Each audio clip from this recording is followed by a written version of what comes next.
तृतीय वर्ष कला प्रश्न पत्र क्रम 11 भाषा विज्ञान और हिंदी भाषा। इसके अंतर्गत हम इकाई 1 के अंतर्गत भाषा के उत्पत्ति विषयक सिद्धांतों का अध्ययन कर रहे हैं। इसमें हमने पिछली तासिका में 3 सिद्धांतों का अध्ययन किया। अब हम अगले जो सिद्धांत है उस पर चर्चा करेंगे। इसमें अगला जो सिद्धांत है वह श्रम परिहार सिद्धांत माना जाता है। श्रम परिहार सिद्धांत के माध्यम से भी भाषा की उत्पत्ति हुई ऐसा बताया जाता है। इस सिद्धांतों को यो है हो वाद भी कहा जाता है तथा इसे श्रम ध्वनि सिद्धांत भी कहते हैं। इस सिद्धांत के जन्मदाता जो है वह नोआयर नामक विद्वान माने जाते हैं। उनका सिद्धांत है कि जब हम कठोर शारीरिक परिश्रम करते हैं तब श्वास प्रश्वास का वेग जो है वह बढ़ जाता है। इस प्रक्रिया में स्वर तंत्रियों में विभिन्न प्रकार के कंपन होते हैं जिसके कारण अनेक ध्वनियाँ उच्चारित होती है, ऐसा इस सिद्धांत के आधार पर बताया जाता है। और इन ध्वनियों से काम करने वालों को राहत मिलती है। ये ध्वनियाँ ही उस क्रिया अथवा कार्य की बोधिका हो जाती है। यथा धोबी कपड़ा धोते समय हियो या शिको, भारी बोझा उठाते समय मजदूरों की एक आवाज़ यो है हो आदि। इस प्रकार यदि मानव श्रम परिहारण के लिए कुछ ध्वनियों का उच्चारण करता होगा और इन्हीं में भाषा का विकास हुआ होगा, ऐसी बात यहाँ पर इस सिद्धांत के आधार पर बताई जाती है। इस सिद्धांत के भी कुछ सीमाएं और शक्तियाँ बताई जाती है, जिसमें एक इस सिद्धांत पर सबसे बड़ा आरोप यह लगाया जा सकता है कि जिस समय मनुष्य श्रम नहीं करता था तो मनुष्य या तो गूंगे थे या चुप रहते थे, लेकिन यह असंभव कल्पना हमें दिखाई देती है। इस प्रकार का आरोप इस पर लगाया गया है। दूसरी बात, श्रम ध्वनियों की कोई सार्थकता नहीं होती। ऐसी निरर्थक ध्वनियों में सार्थक भाषा की उत्पत्ति किस प्रकार हो सकती है, इस प्रश्न का भी कोई समाधान नहीं मिलता है, ऐसी बात यहाँ पर बताई गई है। इस सिद्धांत में भाषा में निहित सामाजिकता को स्वीकार किया है। यही इस सिद्धांत के पक्ष में कहा जा सकता है, वरना यह सिद्धांत सबसे गया बीता है ऐसा माना जाता है। इसके बाद अगला सिद्धांत मनोभावाभिव्यंजक सिद्धांत। इस सिद्धांत को पुहवाद या इसे पुहवाद या मनोभावाभिव्यंजक सिद्धांत भी कहा जाता है। इस सिद्धांत के अनुसार मनुष्य पहले विचार प्रधान प्राणी न होकर भाव प्रधान प्राणी था और दुख, प्रसन्नता, घृणा, विस्मय आदि के भावावेश में उसके मुंह से सहज ही शब्द निकल जाया करते थे, जैसे आहा, वाह, शी, धिक आदि प्रकार के शब्द। धीरे धीरे इन्हीं शब्दों से ही भाषा का विकास हुआ ऐसा माना जाता है। इस सिद्धांत की सीमाएं और शक्तियाँ इस प्रकार है। इस सिद्धांत की निर्मिति में अनुमान का सहारा लिया गया है। इस सिद्धांत के विरुद्ध कई बातें बताई जा सकती है, जो इस प्रकार से है। एक, ऐसे शब्द आवेगमूलक होने के कारण इन्हें भाषा का पूर्ण रूप नहीं माना जा सकता। ये शब्द भाषा में तभी प्रयुक्त होते हैं जब हम बोलने में असमर्थ होते हैं। दूसरी बात, ये शब्द आवेगपरक होने के कारण इनका विश्लेषण ही संभव नहीं होता और विश्लेषण भाषा की नितांत आवश्यकता होती है। तीसरी बात, ऐसे शब्द किसी भी भाषा में अत्यल्प होते हैं, यानी कि उसकी संख्या जो है वह कम होती है, ऐसा माना जाता है।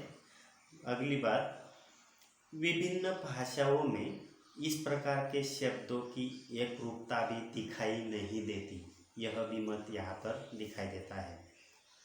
इस प्रकार से इस सिद्धांत के पक्ष में इतना ही कहा जा सकता है कि आरंभ में इस प्रकार की अनेक ध्वनियाँ रही होगी जो भाषा के विकास में सहायक रही होगी, ऐसी बात यहाँ पर इस सिद्धांत के माध्यम से बताई जाती है। इसके बाद अगला सिद्धांत समन्वित सिद्धांत,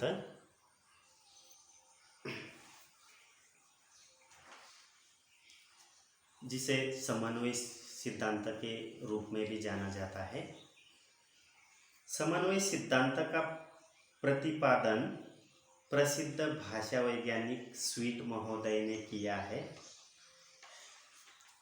और उन्होंने भाषा की उत्पत्ति के विभिन्न सिद्धांतों के आधार पर समन्वय सिद्धांत की स्थापना करके भाषा की उत्पत्ति पर प्रकाश डालने की कोशिश की है।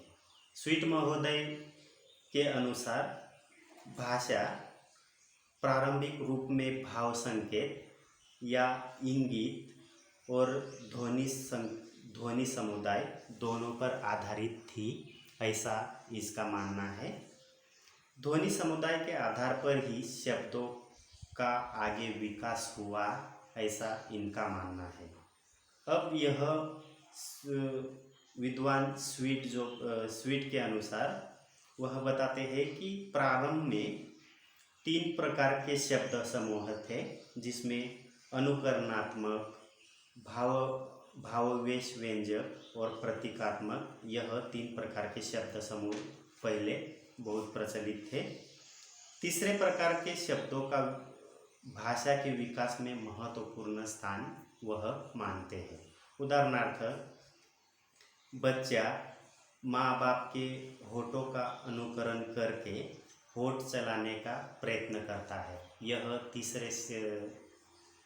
तीसरे प्रकार के प्रतीकात्मक शब्दों के द्वारा यह बात स्पष्ट की गई है। और म, व, प आदि ओष्ठ ध्वनियों या समूह का सहज उच्चारण कर बैठता है और परिवार के लोग उन ध्वनियों का प्रयोग अपने लिए समझ लेते हैं, यानी कि इस प्रकार के शब्दों का प्रयोग बच्चा जो है वह अनुकरण के यानी कि संकेत के आधार पर, प्रतीकात्मक आधार पर करता है और उन्हीं शब्दों को माँ बाप जो है तथा परिवार के लोग वह शब्द अपने लिए है ऐसा समझ बैठते हैं। इस प्रकार ध्वनियों में जैसे माँ बाप, बाबा, मामा, पापा आदि शब्द अर्थनिहित हो जाता है एवं प्रतीकात्मक शब्दों का निर्माण हो जाता है, ऐसा इस सिद्धांत के आधार पर बताया जाता है।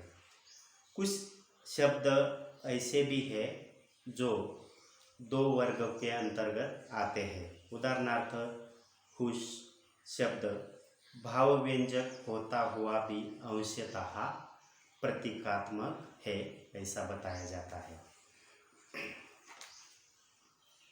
इस प्रकार आरंभ में बहुत सारे शब्द बने होंगे, किंतु योग्यता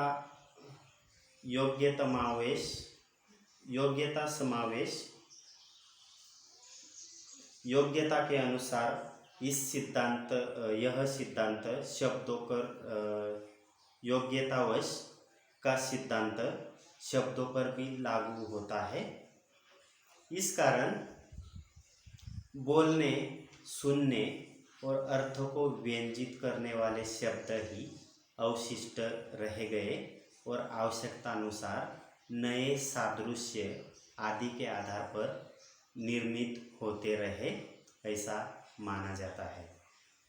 इस प्रकार स्वीट के अनुसार भाषा अनुकरणात्मक, भावावेश व्यंजक तथा प्रतीकात्मक शब्दों से आरंभ हुई और उसका विकास इस माध्यम पर हुआ, ऐसा स्वीट का मानना है। धीरे धीरे शब्दों का अर्थ विकसित होता गया और उसमें नवीन शब्दों का निर्माण होता गया, ऐसा मत यहाँ पर व्यक्त किया गया है। इसकी भी कुछ सीमाएं और शक्तियाँ बताई जाती है। इसमें पहली बात, स्वीट का सिद्धांत अनेक सिद्धांतों का मिश्रित रूप है, ऐसा बताया गया है। इस सिद्धांत के पूर्व जितने सिद्धांत है वे मानव को वाणी विहीन स्वीकार्य करते हैं। इस सिद्धांत में भी आदिम पुरुष को वाणी विहीन कल्पित करना सर्वथा असमीचीन है, ऐसा माना गया है। इसके बाद दूसरी बात, इस सिद्धांत के विवेचन से यह स्पष्ट होता है कि भाषा की उत्पत्ति की समस्या सुलझ गई है, पर वस्तु स्थिति यह है कि भाषा की उत्पत्ति की समस्या अब भी सुलझी हुई है, यानी कि उसके संबंध में निश्चित ऐसी बात नहीं कही जा सकती। इस सिद्धांत के पक्ष के संबंध में कहा जा सकता है कि यह सिद्धांत एक व्यापक सिद्धांत है और बहुत सारी बातों को इसमें स्पष्ट किया गया है। इस सिद्धांत से भाषा की उत्पत्ति पर प्रकाश न पड़कर भाषा में प्रयुक्त शब्दों का विकास जो है वह स्पष्ट होता है, ऐसा बताया जाता है। इस प्रकार भाषा के उत्पत्ति विषयक सिद्धांत जो है बताए जाते हैं, उसमें दैवी सिद्धांत है, धातु सिद्धांत है, अनुकरण सिद्धांत, श्रम परिहार सिद्धांत, मनोभावाभिव्यंजक सिद्धांत और समन्वित सिद्धांत या समन्वय सिद्धांत। इन सिद्धांतों के आधार पर भाषा की उत्पत्ति किस प्रकार से हुई, यह बात स्पष्ट करने का कार्य विभिन्न विद्वानों ने अपने अपने मत के अनुसार किया है।